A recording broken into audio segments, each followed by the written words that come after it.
Hello and welcome. It's Sunday. You're tuned into the best in paranormal talk radio. This is Beyond the Darkness. I'm your host, Dave Schrader, along with me, Tim Dennis. Hello, Tim. Hello. We've got ParaShare stories coming up in a bit, and I know we've got a couple stories that have been called in this week. We'll try to work those in on today's episode. But or do you want to hold some and put a bunch more in next week? What do you want to do here, Tim?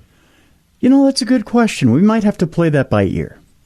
All right. Well, maybe we'll play some, maybe we won't. That's just the way we are. We kind of tease that way. But remember, you can call our Beyond voicemail. It's 651-300-4977. Voices from Beyond. And call us. Tell us your paranormal experiences. And if you can do it in about 3 minutes, tell us your cool, concise, strange, funny, scary, touching, weird paranormal experiences with ghosts, UFOs, Bigfoot, psychic phenomena, monsters, myths, legends, Ouija boards. We want to hear it all. And all you have to do is pick up the phone, call us 651-300-4977. I say we do this, Tim. Let's hold off some more calls till next week and do a bigger segment with the callers, because I've enjoyed hearing all of the calls. And I know this week they had a system down for a while, so we didn't get as many. Okay. Why don't we just do that and we'll process them all together? Would that work for you? Yeah, that sounds good.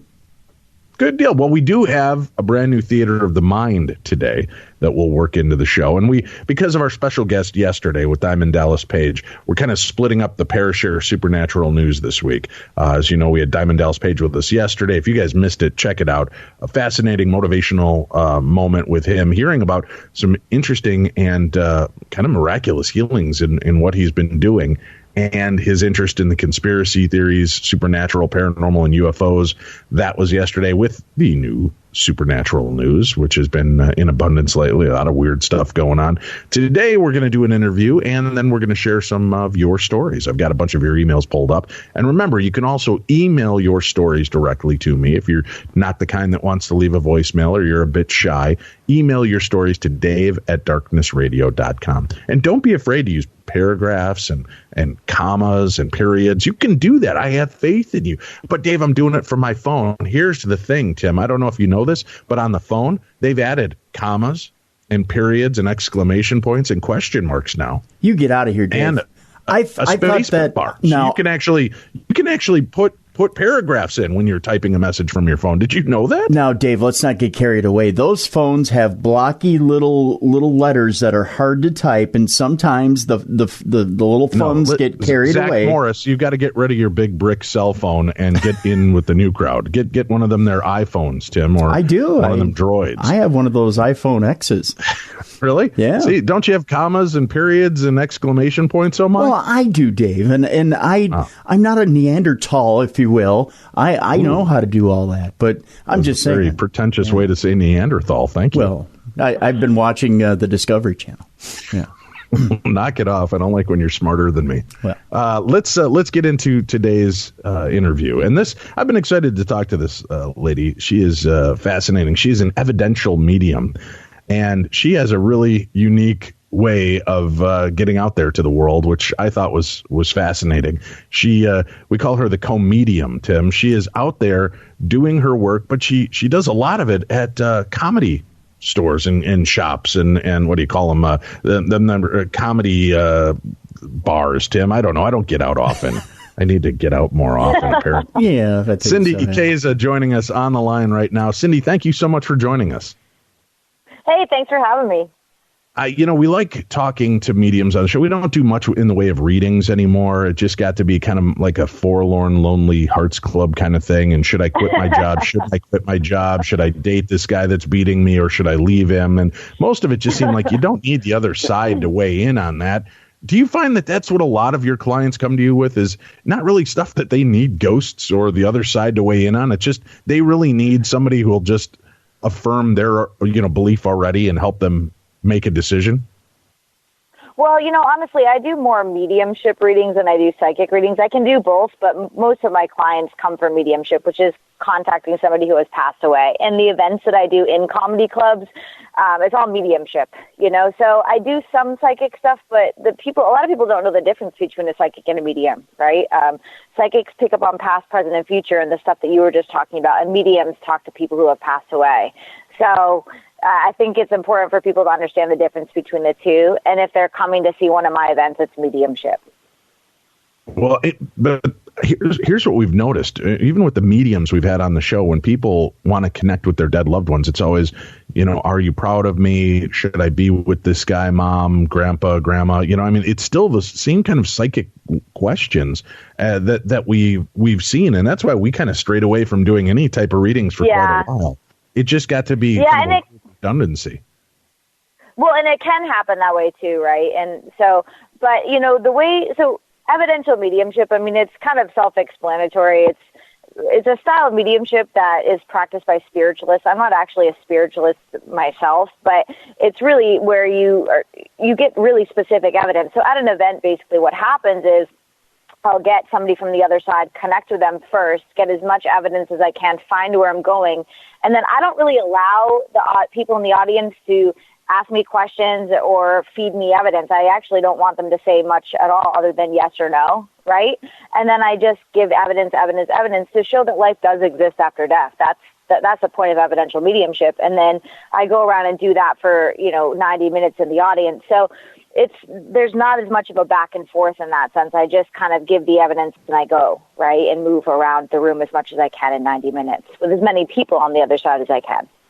Personally, I think it's genius, the place that you're doing these mediumship readings, because it seems like it's perfect, it's intimate, it's big enough, but it still gives you that ability to connect. But do you fear that because you're playing at a lot of these comedy clubs, people don't take you seriously or think it's going to be a stage hypnotist fun show as opposed to an actual mediumship program?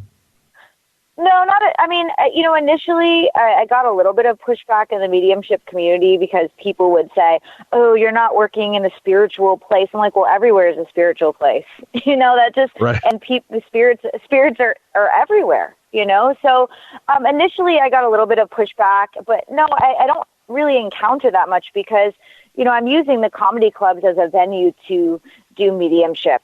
And I think it's really, really a great venue to do mediumship in because a lot of people that have never seen a medium before, which is honestly 85% of my audience at most events, they don't want to go to a metaphysical store. They don't want to go to a hotel conference center. They want to go somewhere where they can have an experience for the first time, have a drink, have something to eat, hang out with their friends, and be relaxed.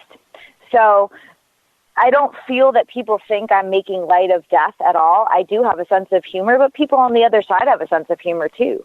And I think laughter is a great medicine. And I think it's important for people to walk away from an event feeling uplifted, lighthearted, feeling like they got some healing because that's the point of the work, right? Right. I think sometimes what we're seeing on a lot of, I say the Long Island Medium, Tyler Henry, all that stuff. It has a more lighthearted approach, which I think is good. But what a lot of people relate mediumship to is like the show Medium, the show The Ghost Whisperer, which is fine, but it's kind of scary. So people have this idea that it's a scary thing, or The Exorcist, or all these horror movies, right? And it's way more subtle than that, and it's not like that. I'm not saying that those things don't happen because they do, but it's, few and far between where you're seeing those really horrifying experiences, in my opinion, So. Well, it's interesting to me because I've actually been contacted by probably 5 or 6 comedy clubs in the last few years that think they're haunted. And, the comedy store in Los Angeles, there's many stories from the comedians and the audience alike that have seen weird things. Now, I know I've spoken to Pauly Shore, and he and his brothers don't believe that it's haunted. But he said he's had plenty of entertainers come back and tell him differently.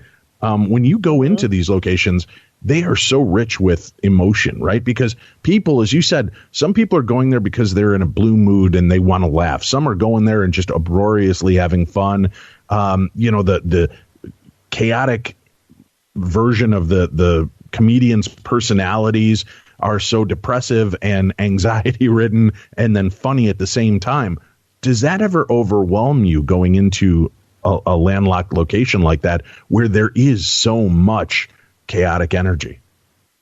No, I mean, to be honest with you, Dave, I rarely do I feel so overwhelmed and taken back that I can't do my job or I feel like I'm in a bad place. I mean, there have been some situations where that has happened to me, but not in comedy clubs, but like, I think, we've spoken before about going through some really haunted locations where I have felt that, but in comedy clubs, no, I haven't felt that so much. I do know that, I have talked to some employees of the different comedy clubs that think that their location is haunted, and it probably does have activity. I mean, there are people that have died in comedy clubs. Some of the buildings are old theaters. I mean, there's so many different possibilities as to what could be happening in that location. And a couple of the clubs I work at are really old historic buildings. So there's a lot of history. There were fires there. There were, people that committed suicide in the buildings. There are old factories. I mean, it's pretty fascinating. So it's worth investigating. I think you should do it. I think you should go out and do some paranormal investigation at comedy clubs. We have actually at a couple of them. And it's been very strange, as you can see that the guy running it thinks it's kind of funny, but it's also unnerving of what they're running into. And we've had some, interesting electronic voice phenomena and strange things occur while we've been there. Lights going on and off on stage while we were in a different part of the area, and we're the only ones left in there at night. So it's been kind of cool to have that happen. Another thing that a lot of mediums have told us through the years, Cindy, is that ghosts seem to like places like bars and places where they used to kind of get their fix and their vice. When you go in to do these mediumship readings, are you running into a lot of just kind of hangers-on ghosts, barfly ghosts, as opposed to the spirits of the people that are actually, attached to the live patrons in the audience?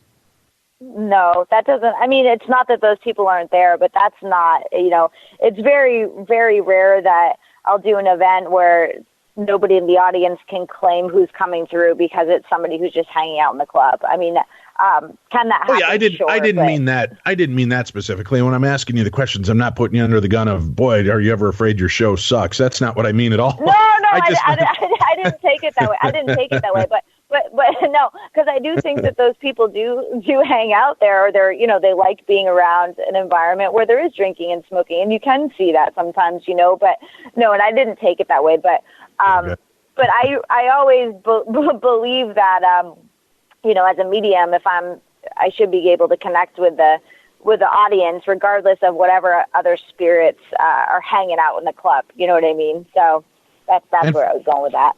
And for those of you out in California and the West Coast, our guest is going to be at Rancho Cordova tomorrow, Monday, July 30th at 7:30 p.m. at Tommy T's.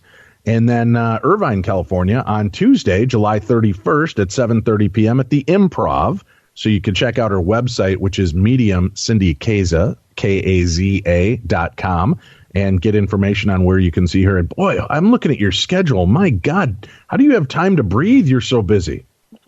I don't know. Some days I look at my schedule, I'm like, what am I doing? How am I going to do this? And you just, I love my job so much that I think it looks overwhelming, and sometimes it looks overwhelming to me, but you just keep going, and it just happens, I adopted a little Chihuahua, so that's made life a little bit more fun on the road. She goes everywhere with me. So it's being on the road can be lonely sometimes. Now I have a little partner in crime. Maybe she'll do some ghost hunting with me, my Chihuahua Kiki. Very cool. Hey, and she'll be all over, folks. I see Richmond, Virginia coming up, Virginia Beach, Boulder, Colorado, Denver, Atlanta, Georgia, New Hampshire, Cedar Rapids, Iowa. I might have to swing out and see you at that point. You're right down the road from us. Omaha, Nebraska. Boy, you're going to be all over. New Mexico. Texas. I've got a bunch of our friends out in Texas. So I'll make a mention that you're going to be in Addison, Texas on Wednesday, September 5th at the Improv. Houston, Texas, Thursday, September 6th at the Improv. Because I know we've got a high contingent of Texas paranormal fans out there tuning in, and they love to see and check out new guests like this. And boy, again, kind of looking around, I've enjoyed seeing all the videos of you pop up from TMZ to YouTube and beyond doing this. Does it feel weird to be under that scrutiny? And I mean, to have these abilities and be able to do the things you do and then kind of be thrust into the spotlight. Does it ever, does it ever mess with you and the perspective of what you're there to do? Or do you have to keep yourself in check on a regular basis of, hey, this isn't about look at me, as opposed to, hey, I'm here to share these messages. I'm here to help you connect, because I'm positive Tim and I would make it all about us. It would be all about look at me, look at me. No, that's a really good question, Dave. I mean, it isn't about me. It's about me giving messages, but there is that point where, you're doing an event and then there's a lot of pressure on you, like, oh, well, this has to go well, because if it doesn't go well, then, it doesn't represent mediumship well. So there are all these different factors emotionally that play into it. But at the end of the day, I always have to check myself and after an event say, okay, that wasn't my best event, but what was going on that day with me? Was I tired? Was I, there's all these things that kind of tie into it. So, but no, it isn't about me. It's about giving the messages. And I think for anybody in the public eye, you really have to keep yourself in check, especially in this field, because I've seen it with even, people, colleagues of mine, where it just gets out of control. The ego gets in the way, and then you lose perspective as to why you're actually doing what you're doing. And it happens, So are you ever afraid now, or has it become so second nature to you that you're not surprised or shocked or frightened by things that come through? I'm always amazed at the other side. I'm not amazed at myself. I'm amazed that this is even happening. I'm just think it's so cool. The fact that we can do paranormal investigations, capture things in audio, mediumship happens, all this stuff. There are times where I do get really, and I don't want to say freaked out, because it's not that I'm scared, but especially when I'm doing things with unsolved murders, or you're bringing through people that have been tragically killed and you're talking to the family in the audience and you're hearing this person say to you, this person killed me, this is what happened. And the family is just waiting for that validation because they had an idea that that's what happened, right?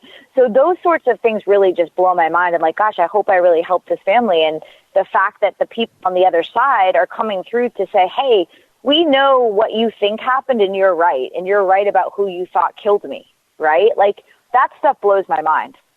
But it's just, I'm just so grateful every time I do an event that I'm able to bring the information through, right? I'm in awe of the other side because it's so intelligent over there. And as you know, you've done this work for a long, long time. And I'm sure you've seen things that are just baffling and mind-blowing to you. But it's not that I'm surprised that it's, I guess nothing really would surprise me completely, but I'm always amazed by what's possible on the other side. Does that make sense? Oh, certainly. Right. Yeah, completely. Now, you're an evidential medium, and I know we've spoken to different mediums throughout the history of our show, but just to reiterate, what exactly does an evidential medium do? And are there are all mediums evidential in a sense, or is there a specific delineation between what a medium and an evidential medium can do?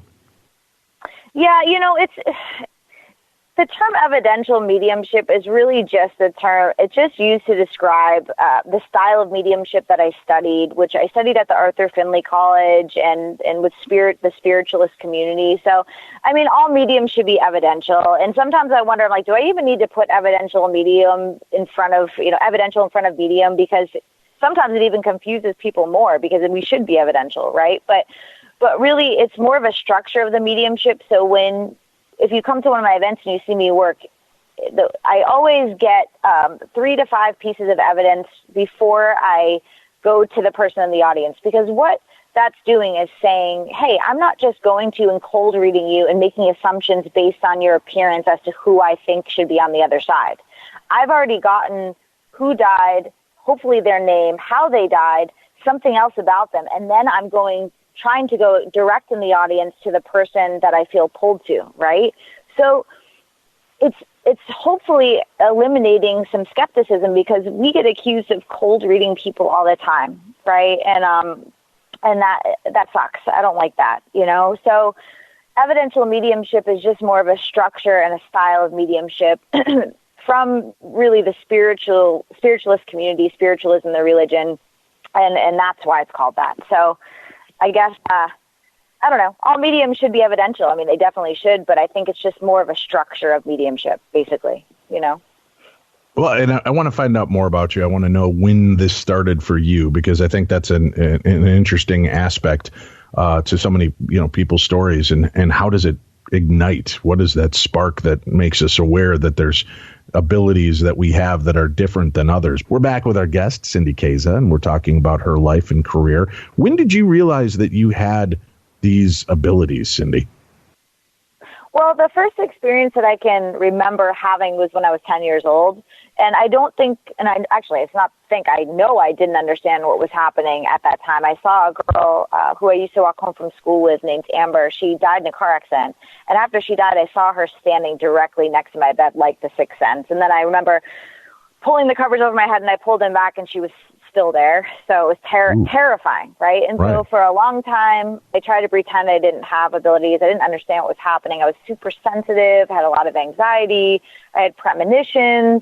But it really honestly wasn't until, my early 20s that I decided to really further investigate kind of what was going on with me. And for a long time, I tried to kind of self-medicate my abilities away and my anxiety and my sensitivity by drinking. And then when I quit drinking, I realized, it's still here, so I need to figure this out. And that's when everything started happening for me. So I started reading about metaphysics more, studying metaphysics.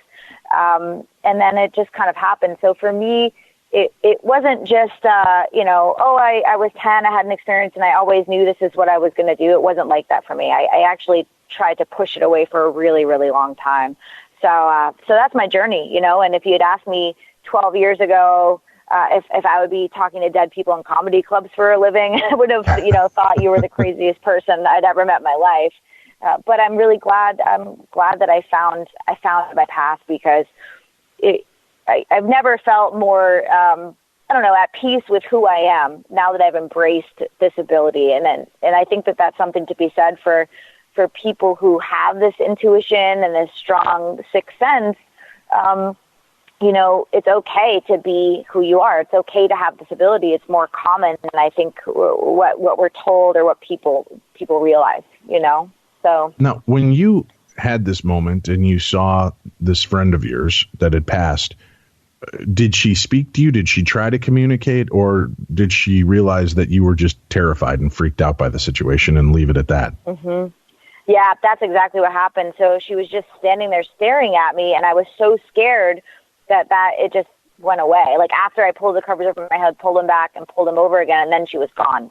And so, I think sometimes people on the other side want to scare the crap out of us, but I don't think she wanted to scare me. I think she just wanted to be seen and to be heard. But because I was so scared and unable to allow that to happen, I think, she just left me alone, So in hindsight, 2020, I mean, had I known what I know now, I wouldn't have been scared. I probably would have just talked to her, But I think what the other thing a lot of people don't realize is the communication is mind to mind most of the time.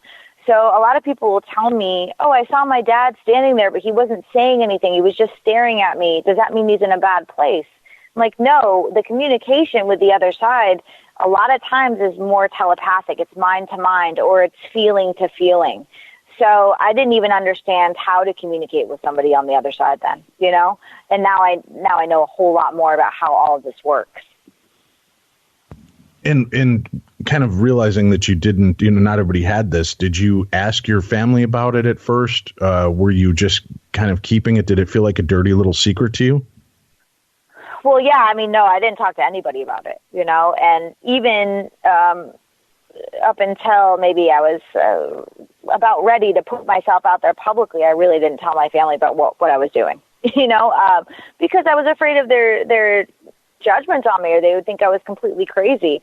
But I'm really, really lucky because I have a very supportive family. I mean, I haven't had a lot of pushback from my family at all, which has been really, really awesome. And I'm fortunate in that sense. But yeah, no, I didn't talk to anybody about my experiences at all until, I was older. So that was difficult. And I always encourage parents that have children that are really, really open, to allow their children to talk about their experiences and to engage them and to tell them it's okay and that they're not crazy and that, they have a gift, because children that are super intuitive and psychic need to hear that. They need a place where they can talk about their experiences openly without judgment, right? Do you feel, and sadly, your story is very reminiscent of many of our friends that we've spoken to that are mediumistic, that they end up self-medicating themselves to quiet. And in some cases, they found that made it worse because then they couldn't relieve and shield themselves. Is that what you were seeing, or would you just drink yourself to the point of oblivion where you couldn't even sense, regular things, let alone the other side?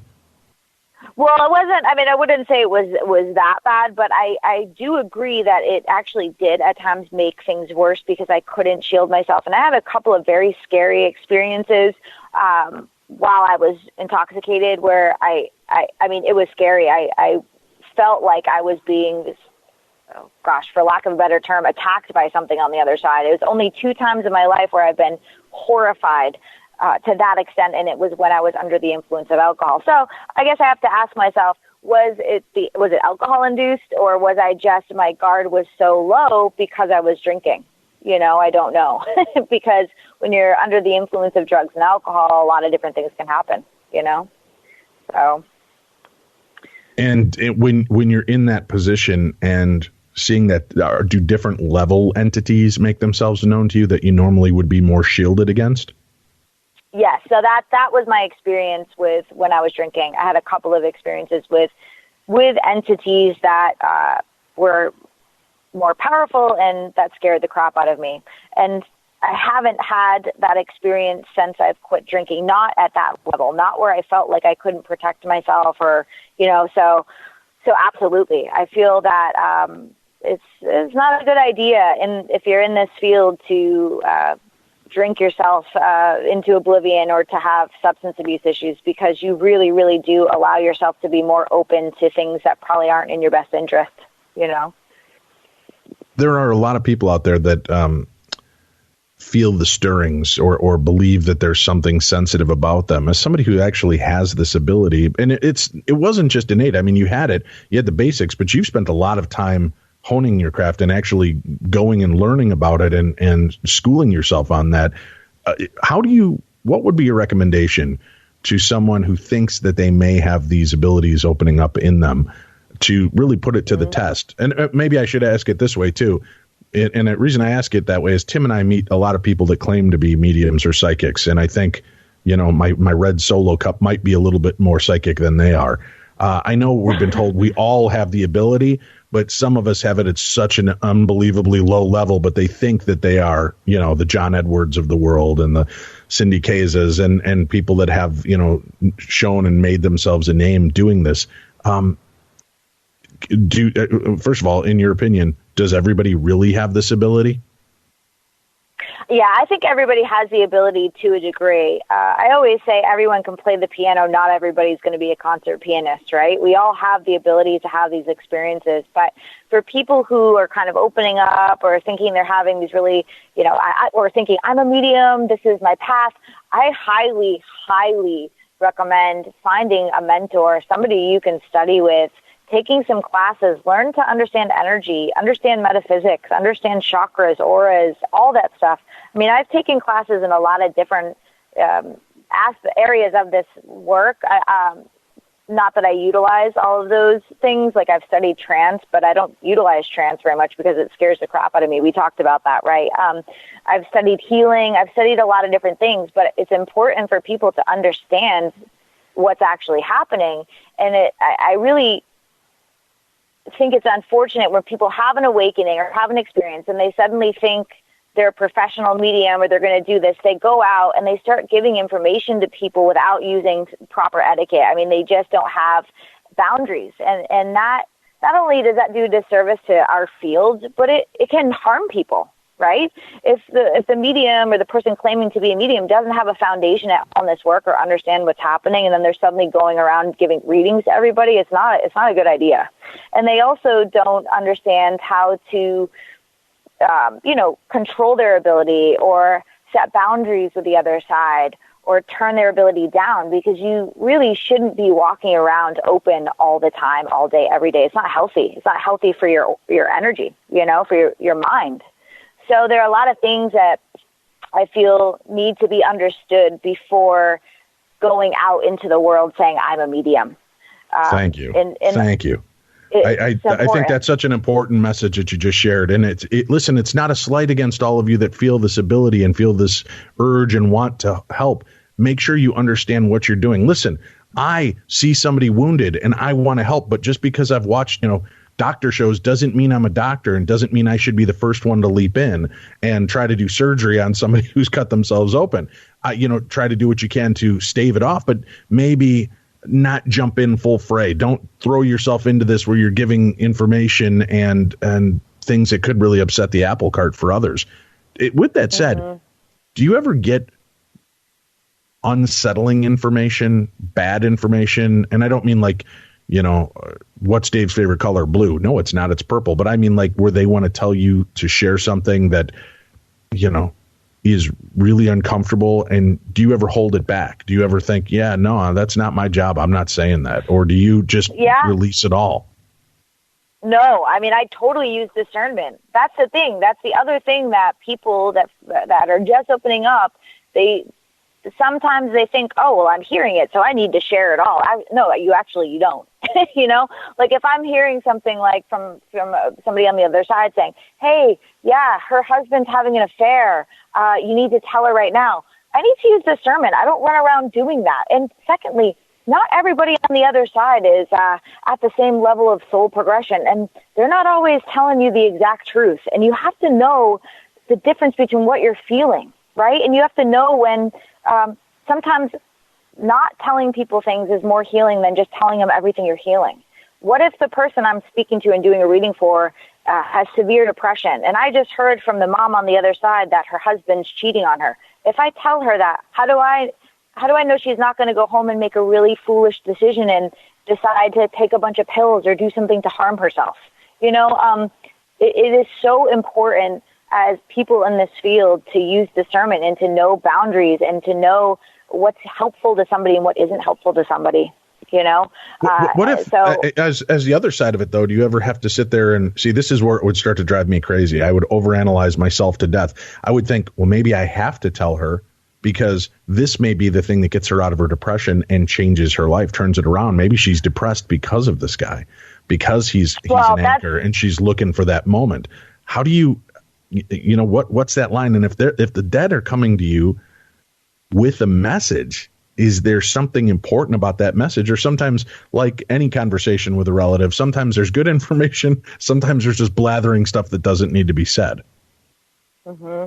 Yeah, and again, it would depend on what the vibe in the reading was. If somebody was coming to me to talk specifically about that particular situation, I would tell them what I was feeling. But there's also a way to give a message using discernment that's healing. So if you could hear mom saying, oh, guess what, her husband's cheating on her, he's been doing it for 15 years, you don't have to say it exactly that way. You can say, hey, your mom's here. She's showing me there might be some issues in your marriage. There might be some worries about infidelity, right? There's a way to deliver something that's less shocking and hurtful to the person getting the message. So that's the point I'm making, too, is that there's always a way to give a message. Even if you're hearing it a certain way on the other side, there's a way to deliver the information to the people alive that is healing and helpful, but not super abrasive. Does that make sense to you? Completely. No, I gotta use that. Discernment. Well, let's do this. Yeah. We're going to take a quick break and turn it over to one of our favorite segments of the week, and we'll be back with our guest in just a few moments. But ladies and gentlemen, it's time to open the Darchives as we go into a new Theater of the Mind. Today's Theater of the Mind real-life encounter comes from Kurt Bohampton, Riders on the Storm.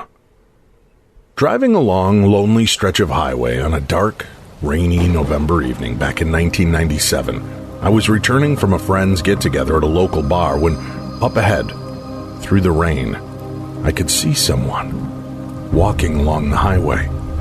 My heart went out to this poor guy. It was a generally crappy night, and the rain was pretty steady and seemed to be getting harder. As I got closer, I recognized the guy from a place I used to work. He was no one I hung out with or would consider a friend, but the kind of person that was always around and very recognizable. I slowed my roll and pulled alongside him, lowering my passenger window, and I turned down my radio. I was met with the sound of the rain pelting my roof. The wind was picking up outside, and over the sound of the storm, I called out, "Hey! Hey, it's Kurt from Cineplex!" He stopped, turned, and faced me. His face was deeply lined with sadness and obvious frustration to his current situation. Come on, get in and get warm," I instructed him. For a moment he hesitated, and then grabbed the door handle and sloshed into the seat, slamming the car door behind him. Hell of a night to get caught out in this crap. "Did your car break down?" I asked. He just shook his head, sending a gentle spray of rainwater around my car. "Oh, just out for a stroll when this hit?" He sheepishly nodded. "Okay, well, where can I drop you?" was my next question. He lifted his hands silently, just pointing forward. I started having visions of every bad horror movie under the sun. A rainy night, a silent stranger, and a dark, dimly lit road unfolding before us. I tried to start a conversation, but was generally met with an occasional grunt, nod, or gesture. Lightning flashed and thunder rolled, and up ahead I saw another poor lost soul, standing alongside of the road in the downpour. It was a woman. I spoke to my silent partner. "Well, she seems harmless. Should we give her a ride too?" With that, his vision moved up from his coupled hands in his lap to the road ahead, and he let out a shocked, "Oh my God." He then said in a whispery voice, "Please, slow down." Which I did. We were now alongside the drenched woman. She lowered slightly to look in. I signaled to the back seat and hit the unlock button, and was surprised when my passenger reacted. He clicked the lock button. Well, maybe he didn't hear me unlock the car, so I nudged the unlock button again. Once more, he clicked the locks back into place, never once taking his gaze from the woman on the road. There was a bright flash of lightning and a loud thunder crack that made me jump as the woman placed her hand against the glass of the passenger window. He then raised his hand slowly and did the same from inside the car. She looked confused. Her face implored us to let her in. With that, I clicked the unlock. This time, there was another moment of hesitation before my passenger re-engaged the lock. His hand was still firmly against the window, and he turned slowly to face me. Tears began to well and pour out of his eyes as he choked back a sob and said, We have to go. Please take me home." I looked past him to see the face of the woman standing there. "Hey man, we can't leave her out there like this. She'll catch her death out there." "Too late," he said as he dropped his eyes toward the floor and then slowly back to the window. There was another flash of lightning that brilliantly lit our surroundings, and I looked deeply into the face of the dripping stranger outside my car, and then, without explanation, she was gone. I mean gone. She didn't run off. There was nowhere to run off to. She just vanished. "What the fuck?" I barked out. "We have to leave," he interrupted me. Please just go. This won't end well if we stay." I pushed down on the gas and we were off. I looked back through the rearview mirror, half expecting, half praying to see her still there, standing alongside that roadway. "Okay, care to tell me about what happened back there? Love affair gone wrong? Did you two have a fight tonight? And that's what you were out here looking for?" "No," he responded. "We had a fight. She took off. She never made it home." "Well, what the hell, man? Shouldn't we go back for her?"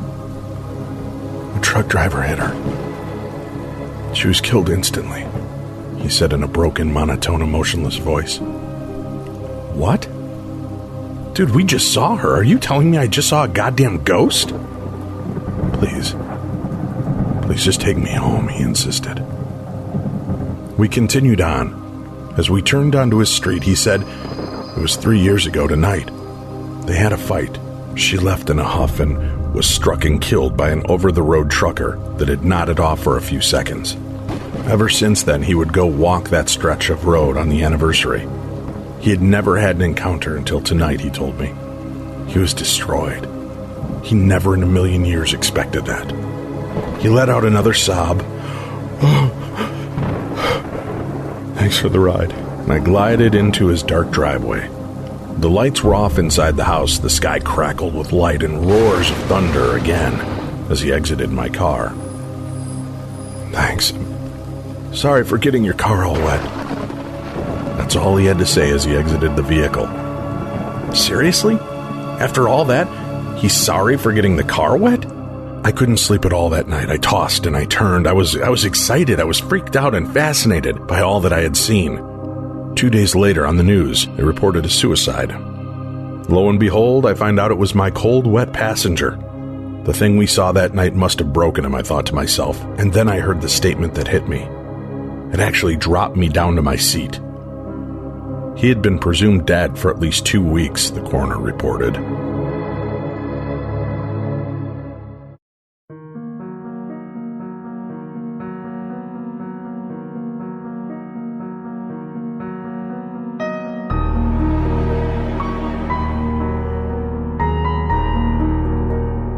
Beyond the darkness.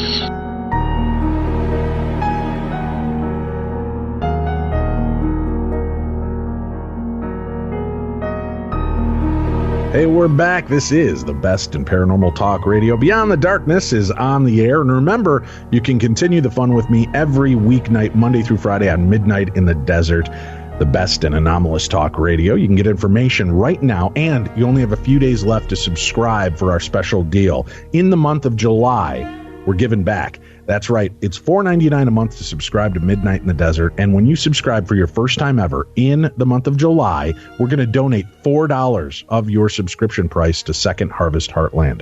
Second Harvest Heartland has a way of feeding people like nobody else. Every $1 we bring them supplies 3 square meals to a person in need. 3 square meals for just $1. Your buying power has never been stronger. So you get a show that you're going to absolutely love, and you know that your first month subscription is going to go to help people. But what about that other 99 cents, Dave? That seems kind of hinky. How come you don't give them the whole thing? Well, unfortunately, we still have some administrative costs, but check this out. We have a couple of listeners who have agreed to help us out. So one listener, great guy named Mike, has stepped up and said that he would pay the extra 99 cents for the first 100 people that signed up. Guess what? We're over that number already. So he's picking up the slack on that to cover all of that extra 99 cents. And then our other buddy, Bart, is going to pick up every subscription after 100. So if we get another 100, 200, 500, 1,000, he'll make that donation on behalf of the show and on behalf of all of you as well. So we can go a long way to help. We're almost at 200 brand new subscribers,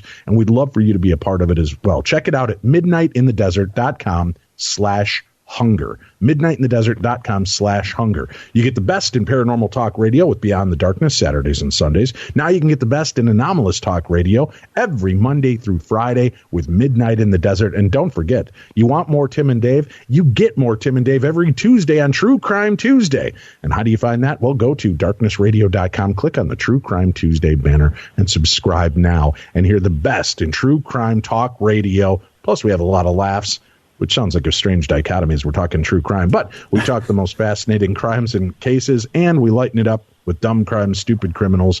That's right. All of you around the United States and the world, we're watching. And when you screw up, we're here to report on it every Tuesday.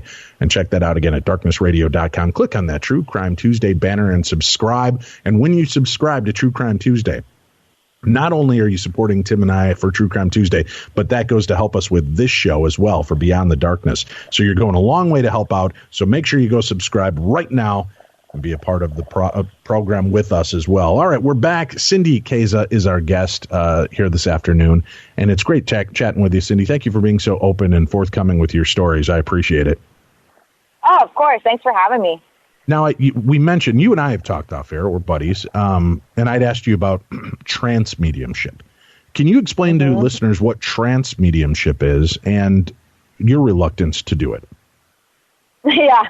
So, I mean, there are many different kind of levels of trance. Technically, all mediumship is a light level of trance if you're doing even what I do, but physical trance is the deepest form of trance. So that's when a medium goes completely kind of out, right? And And they have no recollection of what's actually happened, and people are speaking through the medium. And I'm reluctant to that because it just is such a lack of, in my experience, control as to what's happening to your body, to what's coming out of your mouth. And so it does scare me. But I will say this, some of the most evidential mediums they'll go into trance and bring out it's just phenomenal. I mean, you hear the voice of the person, right? And so I think there is a little bit of a misconception about the true nature of trance. From what I've studied, it's not that the person on the other side is completely entering the body of the medium, right?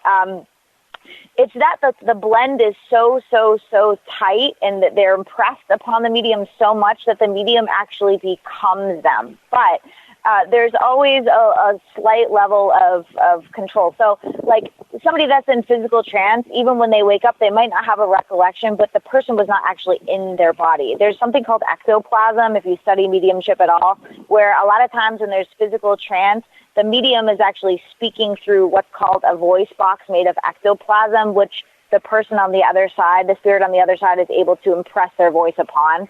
So there are a lot of different kind of ideas about trance and all that stuff, but I think it's important for people to know it's very rare that a medium is totally overtaken by a spirit. I think that would be more something where it would be like possession, right? It's not the same thing.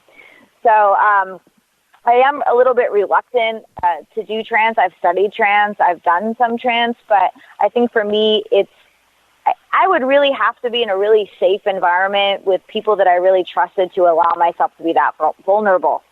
But I think that there is a lot to be said for people who really are true trance mediums, and it's few and far between, honestly. It's few and far between. It seems to be super trendy right now, like I'm a trance medium, I'm studying trance, look at me go. And I've seen, maybe 3 true physical trance mediums in the entire time I've been studying mediumship. Yeah, it can be really, it can really be uncomfortable to watch happen too. Personally, we've seen it with a good friend of ours, Chris Fleming, aboard the Queen Mary was overtaken. And Tim, were you there, Tim, by the pool when that happened? Yeah, I was. Yeah, we were not by the pool outside. We weren't on the deck sunning ourselves on the Queen Mary. No. Started channeling. We were down by the first class pool area at the Queen Mary, where the little girl Jackie's ghost and some other spirits are known to be. And there was a very dark character that came through, and it was really, he was battling to not have this thing take over, and he was just as surprised by its ability as we were to hear what was going on and how it was coming through. Very unnerving, very uncomfortable to have happen. Do you, I'm curious about that aspect of trance mediumship. Do you think that there's a chance that children that come back with memories of a past life might just be in a state of trance mediumship where they're not actually connecting with their dead past lives, but instead the lives of a spirit have come through them and are there, so they're kind of coexisting?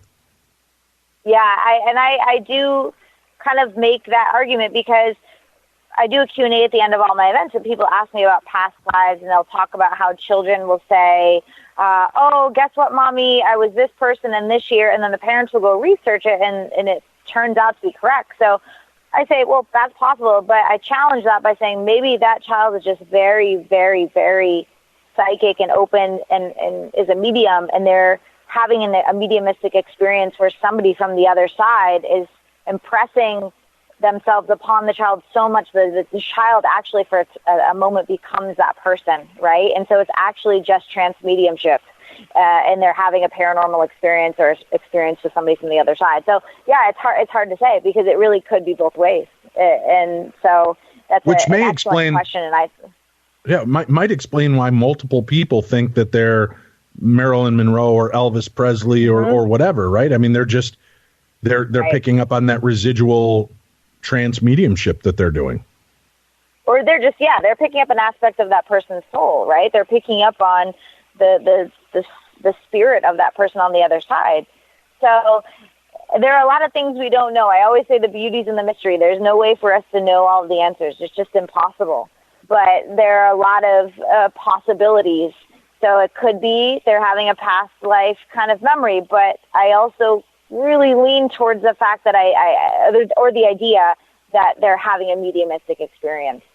That's just my personal opinion, you know? No, that's a great insight. Have you, and if you don't mind sharing them, I'd love to hear, have you ever really been afraid at a location where you felt like you might be in danger by the spirits there? Well, there are two occasions where I felt very uncomfortable. Would I say I was so afraid I thought something horrible was going to happen to me? I didn't feel that way, but there's a place called the Patterson Inn in Denver, Colorado, and it was really scary. I mean, I couldn't sleep. I felt the energy was so thick. My chest was heavy. There's so many spirits in that place. It was really uncomfortable. And I was getting ready to leave because I was like, I need to get out of this place. I can't sleep. I can't deal with this anxiety. I can't deal with what I'm feeling.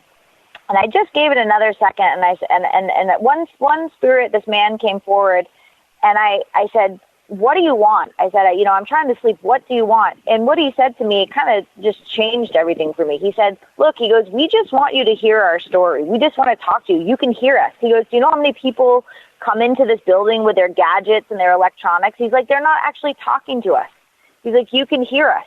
And at that moment, a light bulb went on, and I thought, oh, a lot of these people just really want their stories to be heard, and they'll do anything to kind of get to that point where they'll manipulate electronics, they'll make you feel uncomfortable, they'll move things because they want you to listen to their stories, right? So initially I felt scared and I felt really uncomfortable and I wanted to leave, but once I allowed that man to talk to me, that really thick energy dissipated and I felt much better.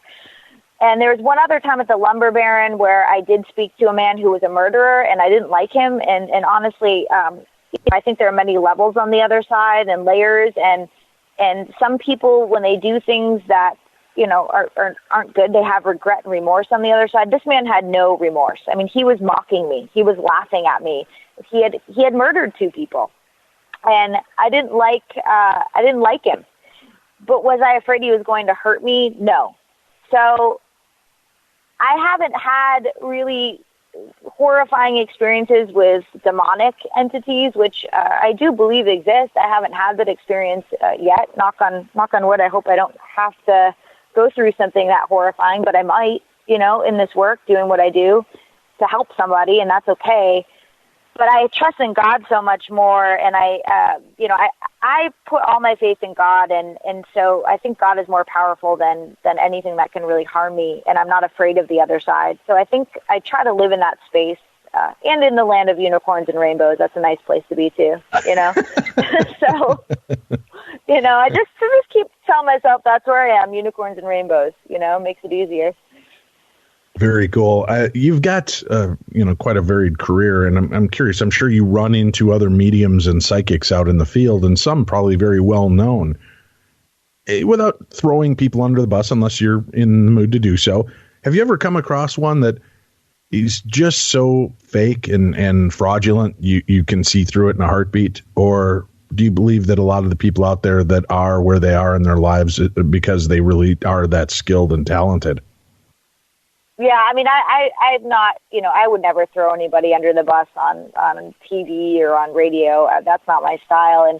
And because I think, too, we get judged, mediums get judged. Somebody will come see one event. Maybe you're having a difficult audience or it's not your best event, and then the person walks away and just talks trash about you. It's like, but the thing is, the mediums that I see on television, I believe they are real. I believe Teresa Caputo is a real medium. I believe Jen Edwards is real. I do believe that, and I think people are so quick to judge people in the spotlight and making assumptions that the only reason that they got to where they're getting is because they've Googled people or they've, done something fraudulent, and that's not the case. So I have not encountered that. And I not yet, and I hope I don't. But I think the people that are out there right now on TV that I've seen as far as mediumship goes, they're legitimate. Very cool. Is there an aspect of the work that you do that you love most? I mean, is it one-on-one? Is it the theater style of addressing people? How do you prefer to connect? I really I like all of it, really. I mean, I love the theater style, though, because the energy of that is it's just different. It's fun. I like having the energy of the audience and people laughing together and crying together and having this experience together. I think that's pretty powerful, right? And I really, really enjoy it. So I guess I like doing private readings as well, but I like the energy of the theater style mediumship. It's just really, really fun. I enjoy it. That's why I do it so much. That's why I'm on the road all the time. You know, if I didn't like it, I wouldn't be doing it. So, you know, I often thought, why would you go to see these people if there's no guarantee you're going to get a reading? And Tim and I would scratch our heads about it, and you know, well, it just seems weird to me. But then we went to a few, and I got it. I understood that, you know what, it was validating, even though I might not have been one to get the personal reading and have that connection. Watching things unfold, as an example, I was at Phenomenology in Gettysburg with Chip Coffey, the medium. And I love Chip. He's my buddy. I love him. He's great. Yeah. And we're watching, and people will say, oh, fake, fraud, blah, blah, blah. But I watched him do something that and I was directing. I was walking around with the microphone for him for the audience. And he goes, over here, I'm getting somebody, but I'm seeing it's a gunshot wound. And blah, blah, blah. And he starts to give away. And this woman raises her hand. I give her the microphone. And I'm listening to the people in the rows behind him. And then he gets done doing the reading, and I can see they're reacting. And I go, hold on, Chip. The woman right behind her has something. And I hand the microphone to her. And he was like a row of dominoes. If you talk about synchronicity and the other side working together in perfect concert, they put together, these three people all had a similar story, all row to row. But it was like to each other. Yeah. Right. But he would be like, and then, this was your story, but who was the Hispanic boy that was with him? And she'd be like, I don't know. And then the woman behind her was one that said, well, my brother was killed and he had a Hispanic boy. That was my nephew. And then he would go through and give that reading and connect. And then he'd go, but what was the yellow VW Beetle? And she's like, I don't know. And the woman behind her is like, my God, my brother was killed in a shooting accident. He owned a VW Beetle.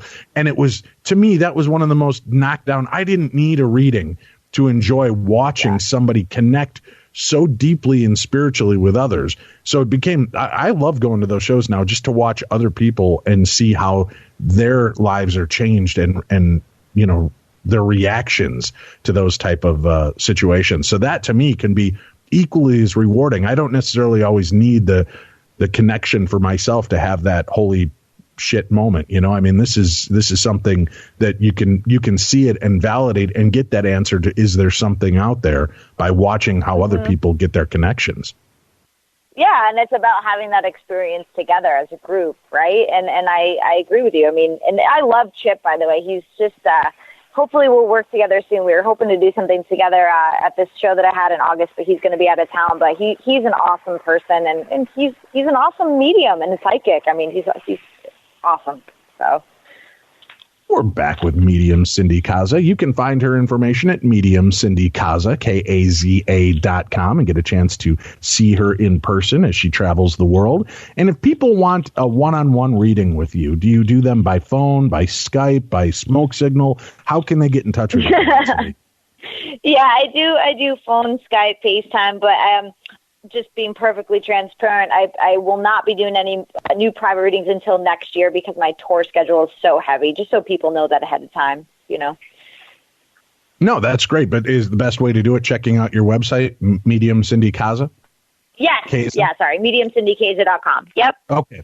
So that's the best way to check it out. So you do fill up quickly. So it's a good idea if you want that reading. And listen, folks, Christmas is right around the corner. You're looking for the perfect holiday gift for a friend or relative, something for the person that already has everything. Why not go ahead and book one of those mediumship readings for into the new year? That'll be a perfect gift to make that connection and make a difference. I think it's a cool gift idea, and it's something that they won't see coming or expect. So try to get in there and get it scheduled and signed up with Cindy. Cindy, I know we don't have much time left together. Tell me some of your favorite stories of these abilities. What are some of the most standout, amazing moments you've had being a medium? Oh, gee, that's, well, actually, I do travel around the world to interview different healers in different parts of the world. So, I mean, this isn't really about me personally and my messages, but when I started doing this work professionally, I thought, well, what else is out there? You know, like there's got to be healers and mediums from all over the place. This isn't just something that happens to me. It's everywhere. So I spent a lot of time in Indonesia, Southeast Asia, Malaysia, Singapore, and I met with a couple of healers over there. And on my website, you can see some of the videos that I've made. They're really short, kind of, quick 3-minute videos.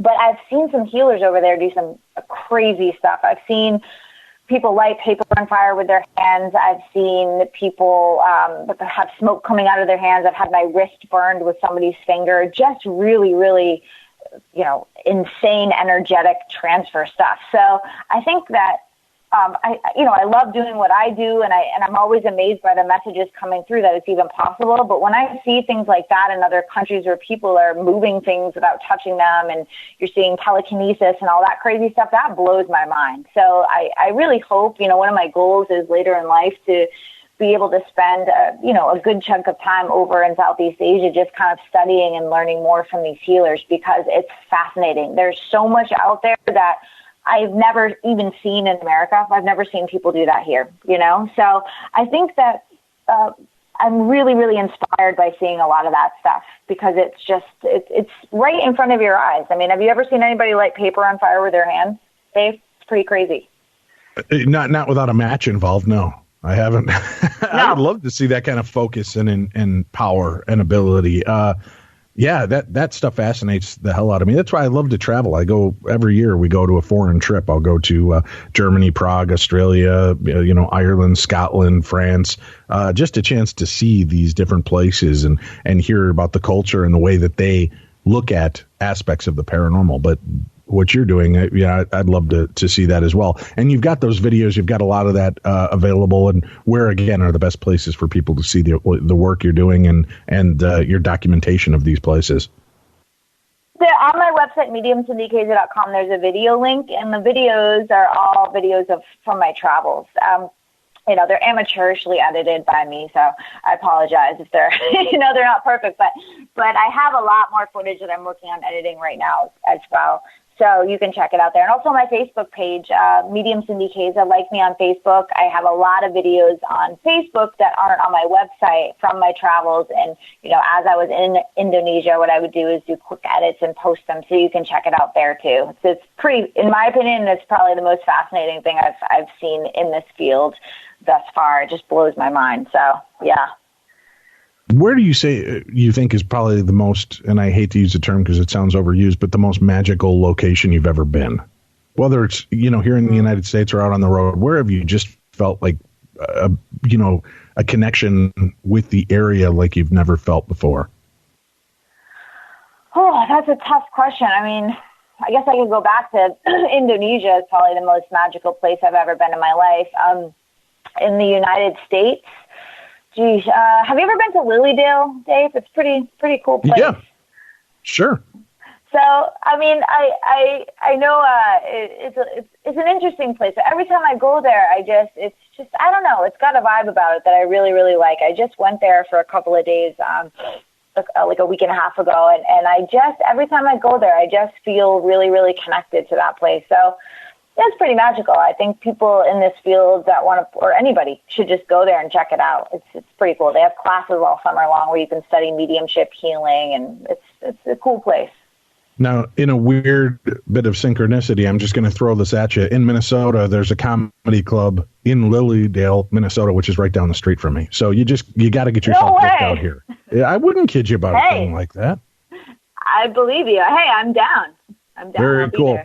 I know you got to go because you're in Pleasanton, California today at Tommy T's. You're going to be performing. Thank you for taking some time out with us, and I look forward to a long friendship here, Cindy. I think we'll be visiting with you as you hit the road and travel. And please keep us up to date on the amazing things you see and the people you talk to. Would you do that for us? Absolutely, and thanks so much. I appreciate it, Dave. It's nice talking to you. Great chatting with you. Medium Cindy Kaza, Kaza, and Cindy, Cindy. So you can find her very easily on Facebook or on the website, MediumCindyKaza.com. Well, that's our time with our guest this afternoon, Tim. She was a delight, wasn't she? Yes, indeed. Very sweet young lady. Let's get to some ParaShare stories. All right. We had to split up how we were doing the show this week because of our visit with Diamond Dallas Page yesterday, which I'll tell you, I got some really beautiful emails from people that told me that they've really enjoyed hearing Dallas, his story, and were inspired by it, and they're going to actually look into the DDP yoga and make a difference. And like I said, folks, it's not just an advertisement. We believe it's important, and it can make a difference in people's lives. Absolutely, yeah. Our first email begins, Dear Mrs. Schrader and Dennis. How about that for an intro, Tim? I just want to know what law firm is trying to contact us. I'm writing you from the first state. That little slice of blink and you miss it land between Maryland and New Jersey. Like many others, your appearance on Talk is Jericho is what hooked me as a fan, and I've been downloading it ever since. I'd like to share with you and your listeners 2 experiences. Growing up in a very conservative and religious family, at least on my mom's side, things of a paranormal nature were not really discussed outside of where one goes when they die, if they're good, and other more toasty destination if one was bad. Still, the idea of spirits as well as cryptids fascinated me when I was very young. I recall checking out many books from our town's public library to learn more, especially a book on Bigfoot that had a still from the Patterson-Gimlin film on the cover. Now, in 2009, my mom passed away after a bout with aggressive form of cancer. It moved fast and reduced her to a shell of her former self before ultimately taking her life. She was my rock growing up and taught me many life lessons. About a year or so after she died, I found myself thinking about her a bit, mainly because I was lousing things up as a new dad myself and was missing her guidance in a simple but vivid dream. I had a very simple but vivid dream. In that dream, I found myself in the kitchen of my house in the early morning. The sun was coming over the horizon, streaming through the half-circle window on the front of the house. I looked toward the entrance to the kitchen from the foyer, and there was Mom. She was backlit with the morning sunbeams shining behind her. She was dressed in one of her Sunday church outfits, one that I'm pretty sure I have a picture of she and I in together. I wanted to say something, but I couldn't. All I got was a knowing, reassuring smile that conveyed, "You can do this," as she turned and vanished. I woke up feeling a peace, and whether that was a legitimate dream visitation or a product of my longing to see her, I don't know. But I like to think it was definitely the former. Well, I totally think that was a dream visitation. Tim, you've had more than I've had in that experience, but to have that kind of vivid moment and vision, especially in that moment of need, what do you think? I think it was, sure. Yeah, absolutely. My second story comes from my youth. I think I must have been around 10 at the time. One day when I was outside playing in a lot between my house and our neighbors, I got the feeling I was being watched. We lived in a somewhat rural area with railroad tracks behind our backyard and woods on the other side of the tracks. From time to time, transients would walk the tracks, so it wasn't uncommon to see an unfamiliar face traveling the railroad. But this felt different, very, very different. I looked around, and that's when I saw it. A huge, dark shape, probably about 10 yards, a bit into the woods. It was motionless, about 7 feet tall, with no visible neck. I quickly thought back to the stories included in that Bigfoot book that I would borrow from the library. Big and dark? Check. No neck? Double check. Kind of pointy head? Triple check. Knowing I had seen a Bigfoot, I took off and went into the house. I didn't tell anyone what I saw. As I mentioned before, my parents weren't the kind to believe in this kind of stuff. I stayed inside the next day and had put the incident behind me until I hit our backyard and I got that uneasy feeling again. There it was, again, the same silent forest sentinel I had seen observing me the other day. My reaction was the same. Haul ass out of there. I took a page from the Dave Schrader playbook. Generally avoid all of the out of doors until my panic has gone away. Have I become that guy, Tim? Yeah. Am I the poster child for indoorism? Yeah. Hey, we should I should definitely trademark that. Indoorism with Dave Schrader. A week or so later, I was in the backyard with my dad and saw the same shape. I figured I needed another set of eyes to confirm what I had been seeing, so I concocted some reason to get him to look in that direction of the entity. Hey, Dad, what do you think that is over there? I asked. The old man replied, That's nothing. Let's go look. Well, now that's confusing. It's nothing. Let's go look. At this point, I was getting very worried, but didn't let on. Hey, I was with my dad, and like any young kid, your dad is invincible. As we approached, the feelings of dread increased, but we were quickly replaced with ever-increasing waves of moronicity. Oh, and did I mention that I was nearsighted and often played outside without my glasses so I would not break them? The creature I thought I saw was, in fact, an old, run-down, moss-covered utility shed. Or it could have been an outhouse, as it was narrow and tall from a business that had been on the other side of the tracks, but had been demolished years before I was born. Over time, the brush and trees had hidden the shed and had been cut away by the railroad to keep it clear, and I guess the most recent cutback had revealed the dilapidated structure. My overreactive imagination in combination with the books I was reading had, to use a pro wrestling phrase Tim knows, worked myself into a shoot. Whether or not a true Bigfoot creature roams the woods of Delaware remains unknown, but I can tell you, my friends, that the legend of Big Shed is quite real. Oh, keep up the great work, and I wish you much continued success, health, peace, love, and pizza rolls. Just call me the Delaware Doofus. I think you earned that title well, Delaware Doofus. Oh, God, that's a good one. Into a shoot.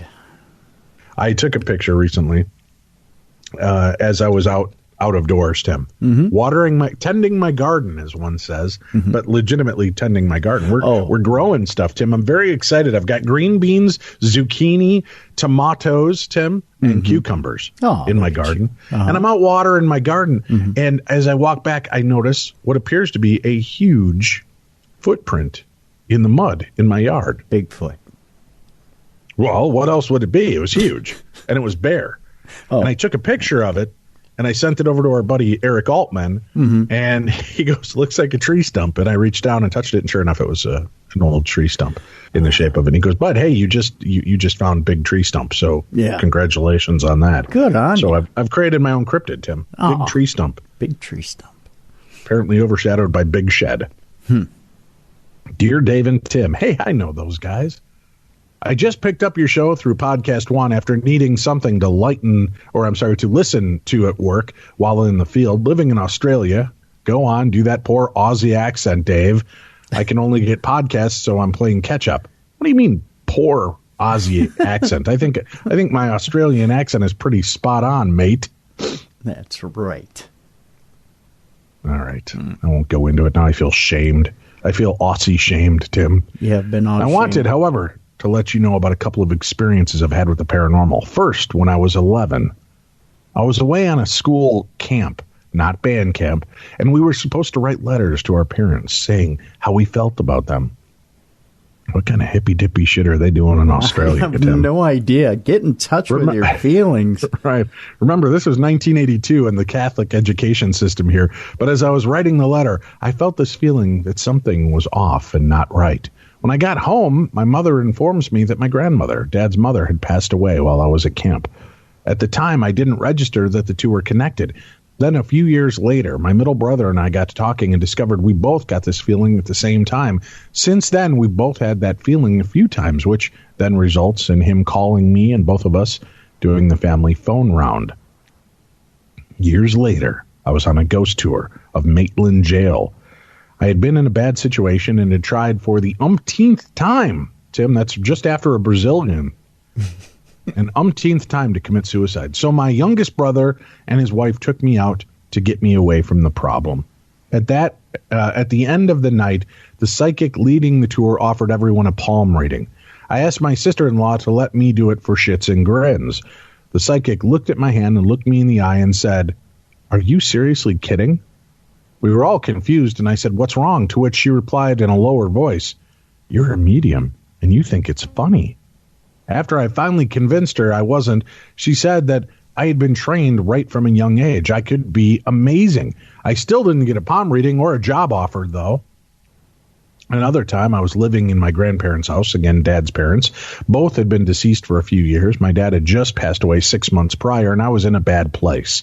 Well, I would walk from the master bedroom to the kitchen or through the house, and every now and then I'd catch a scent of my grandmother's perfume or my grandfather's tobacco. One occasion, my oldest daughter was 18 months and had a bit of trouble sleeping. She would wake up and cry and be inconsolable for a half an hour.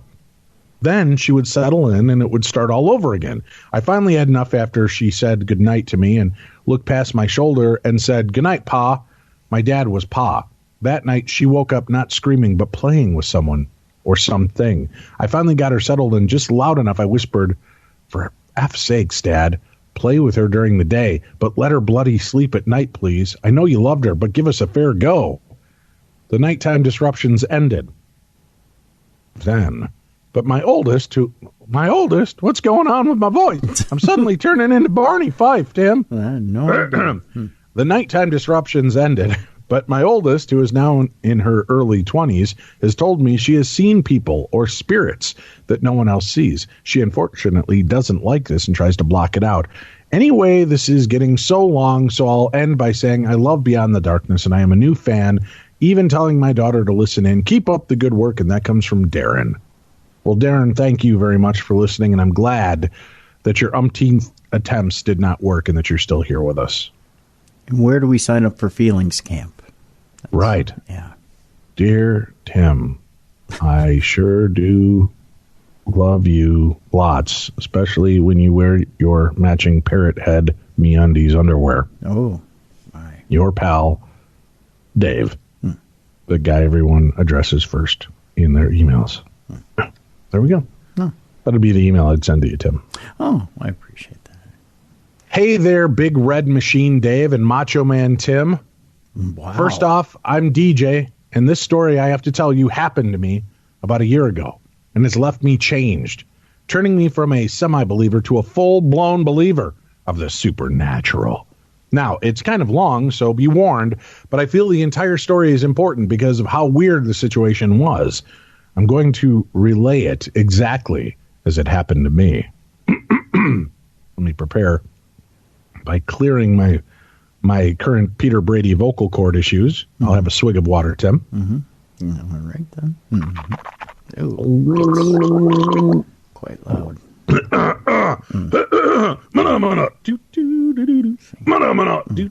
That helps me clear.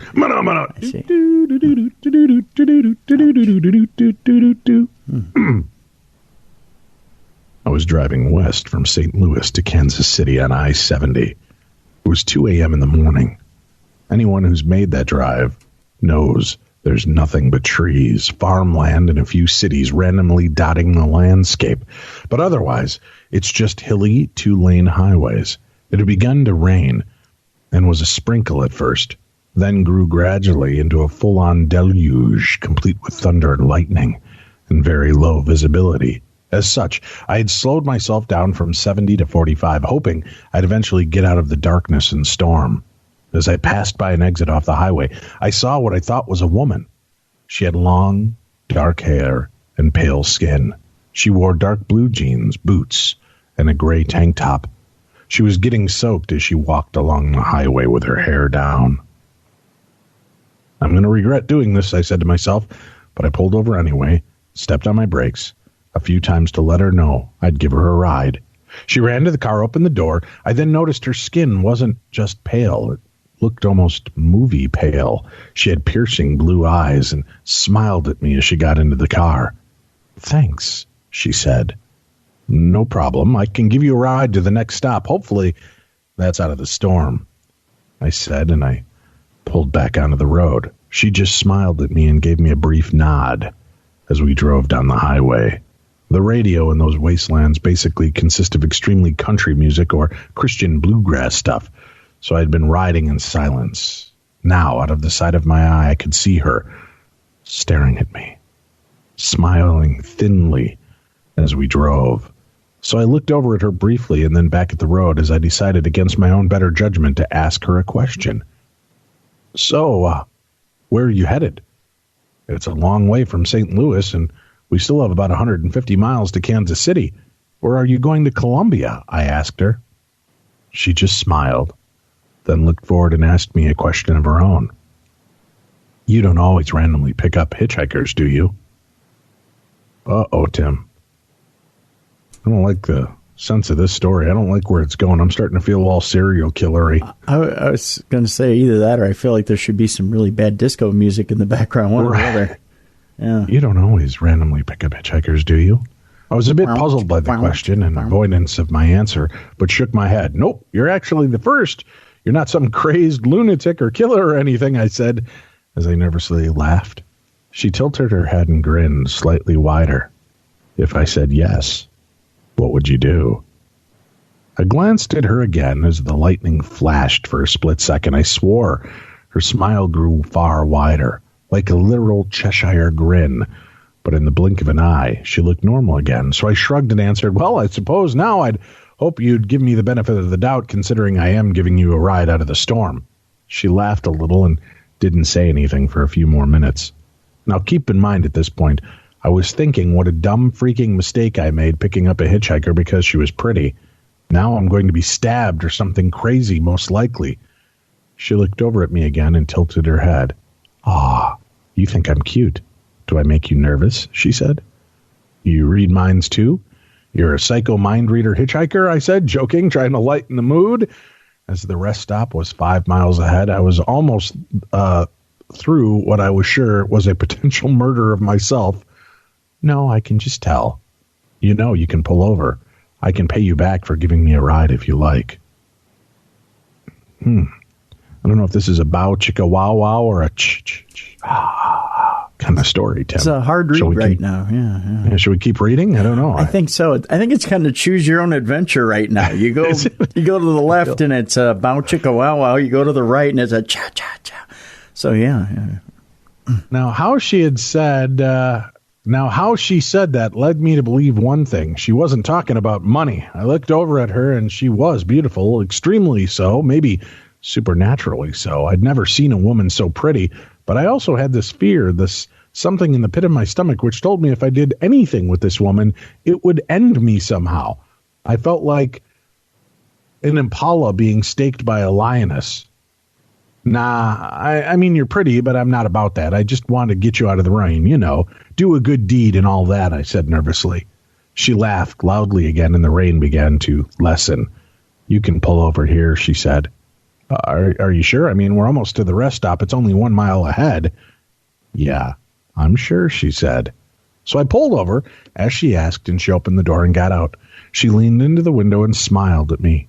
You're a good guy, DJ. You didn't try to take advantage of me, and I appreciate that. She knew my name.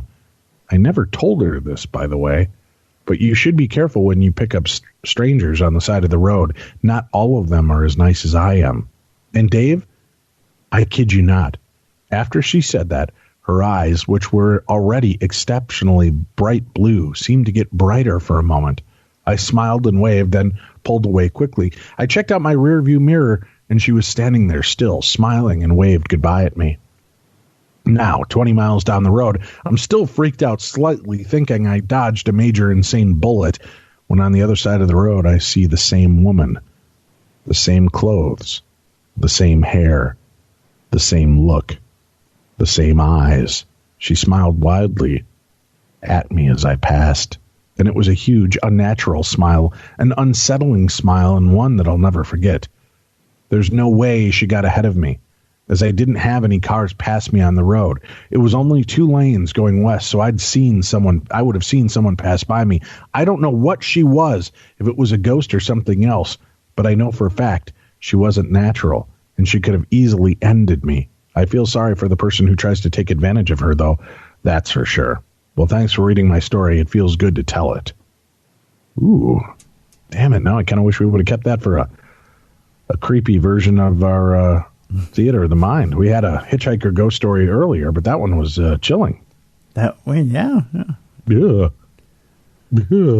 Tim, let me just say, what would you have done?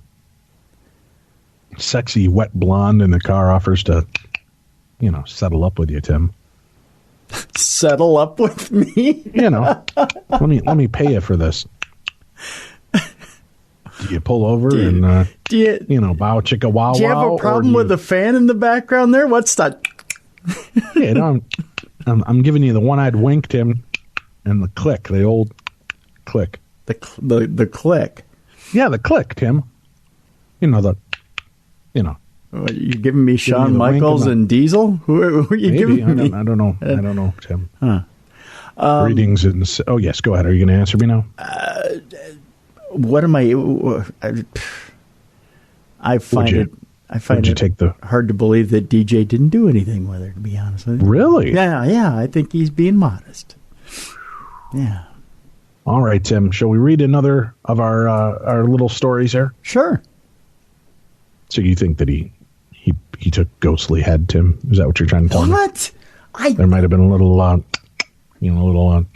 a little gun action, little hand on man action, Tim. Do you think a little what? Ghostly? Maybe. All right. I'm just saying. I don't think all it was as pure as a driven snow. Oh. Yeah. I see. Yeah. Huh. Hi, Dave. No other name, just me. Hi, Dave. I'm a resident of Apple Valley, Minnesota, and a longtime fan. I'm wondering if you may have any information on witches that may shed light on something that happened to me as a child. I grew up in Apple Valley and have lived there in the same home since I was born. I had an encounter as a child at night with something that I believe was a witch. I'm now 45. And however, when I was about 8 or 10 years old, I was awoken by something hovering above me that appeared to be a disfigured, hideous woman. I know you hate the lack of proper punctuation in paragraphs, so please bear with me. Anyway, I perceived this thing to be what I would consider to be a witch for all practical purposes. I was on my stomach in bed when she began to dig both hands' nails first into my back. Her hands felt like she was disturbing my internal organs, and she was enjoying watching me squirm in pain. I've had back issues ever since then. I've never told anyone about this out of fear of ridicule.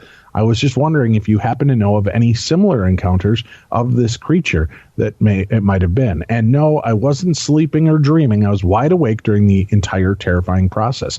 Any information on the subject would be most appreciated, sir. Thank you. And that's from Paige in Apple Valley. Well, Paige, I think that sometimes these things may be not what you're thinking they are, but whatever it is, whether it's alien or demonic, it's taking on a form of something that it knows may terrify you. So I've never heard of that before, and I'm sure if our listeners have, we will hear from them. So email me, Dave@darknessradio.com, Dave@darknessradio.com, and share your stories if you're familiar with that, if you've had an experience like that as well. Hey, Dave and Tim. There you are, Tim. I knew you'd be remembered. Greetings from Indiana. I've been listening to your show off and on since 2007 and currently listen to your show when I'm at work, so thank you for keeping me entertained. A few years ago, I had one of the most surreal dreams that I've ever had, and has stayed with me ever since. The dream begins with me walking around a museum, and I come across a wall on my right with a glass case full of Beatles memorabilia. On my left was a TV playing short clips of the Beatles coming to America, their concerts, and so on. I remember being more interested in the memorabilia and being amazed at all the stuff I was looking at. Past the case, I see a hallway going off my right and seeing some concert posters and portraits of them hanging on the wall. I turn the corner to go down the hallway when I see at the end of the hall that it ends with the outdoors. I see that it is a beautiful day, and I feel that I'm walking towards a park with endless green grass and trees, and it feels so warm and inviting. While I'm walking in the grass, I see a picnic table up ahead and some people there. As I got closer, I see there's a man talking to 3 people, and I sit down across from the man to try to listen to him, and I see from the corner of my eye a couple of other people sitting to my right. I don't remember what the man was talking about, but I noticed that he had an accent, and 3 of the people he was talking to listened to him attentively. He suddenly turns back at me, and I'm shocked to see that it's John Lennon. He tells me, and that's why I forgive my killer. He then smiles at me and then turns back to the 3 people he was talking to, and the dream ends. I've been wanting to send this story to you guys, and I finally got up the courage to do so. I hope you enjoyed, and maybe some other listeners will send in their stories of dead celebrity dreams. That would be really cool to hear. Thank you so much, and that comes from Heather. P.S. What is the music you use for Monday episodes when it comes back from a break? It's hauntingly beautiful. I don't know. What music do you usually... I think is it just our theme you're playing, Tim? No. It's in the middle of the episode. It's just a little non-commercial ditty I play. Oh, wow. Yeah. Dave and Tim, listening to your show about rock and roll ghosts and such, I had to share. I'm a big fan of Phil Lynott and Thin Lizzy. I live in Scotland, but took a holiday in Dublin in 2006, what would have been the 20th anniversary of Phil's death. We went to the grave and paid our respects. Then we went to the city center and popped into a pub called Bruxelles. I swear to this day that I saw a man that looked exactly like Phil Lynott, sat in the corner, who raised a glass, looked right at me, and smiled. I looked away for a second to say to my friend, does that guy look like Phil Lynott or what? And he said, what guy? Nobody was there. The space I looked at was empty. Speaking to guys that lived at the scene, turned out that seat I looked at was where Phil Lynott would sit and greet fans, musicians, groupies, the whole 9 yards. He said that nobody sat in that seat, but people who believed in the music would be able to see Phil if he was in the mood. Phil Lynott to this day remains one of my heroes and a man that I look up to. I like to think he would approve of how I paid attention to his life, and that's why I saw him that day. Can I prove it? No, I don't need to. The spirit of Phil Lynott is strong enough and sharp enough to be seen by those who got him. Long live Thin Lizzy. Love the show. I'm totally addicted. Be safe. And that comes from Tony C. in Scotland, Tim. 2 rock and roll ghost dreams. Or not dreams, but rock and roll ghost encounters. That's pretty cool. It's the first time I've ever heard Long Live Thin Lizzy. Really? I did. First time for everything. All right, well, that's it for this week. We will be back next week. And remember, you can reach our Beyond voicemail. Call us in the Great Beyond at 651-300-4977. We'll incorporate those calls next week on the show. 651-300-4977. And remember to listen to me this week on Midnight in the Desert. You can find more information at midnightinthedesert.com/hunger to subscribe in the month of July and help us with our campaign for Second Harvest Heartland. For Tim Dennis, I'm Dave Schrader. You've been listening to the best in paranormal talk radio. This is Beyond the Darkness.